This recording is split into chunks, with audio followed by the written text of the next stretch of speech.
بۆچی ئەم بۆ نەزانستیە جیاوازە؟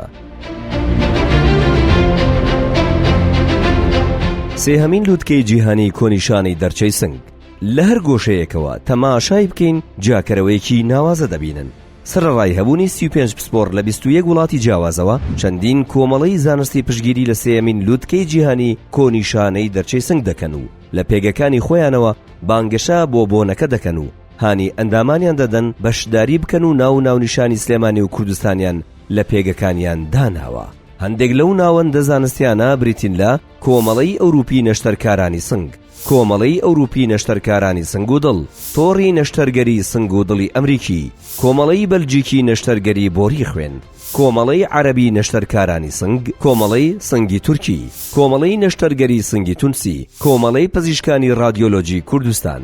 هۆکاری ئەم بەدەمەوە هاتنە گەرمە جیهانیە لە دوای فەزڵی خۆی گەورە دەگەڕێتەوە بۆ ئەوەی کە ئەم بۆ نەزانستیە بە ستانداردێکی جیهانی زۆر بەرز ئامادەکراوە. ئەگەر تۆش دەتەوێت بەم ستانداردە ئاشنابیت، ئەوە پەلە بکە و ناوی خۆت تۆمار بکە پێش ئەوەی سەرجەم کورسەکان پڕ ببنەوە و دەرفەتی بەشداریکردن نمێنێت.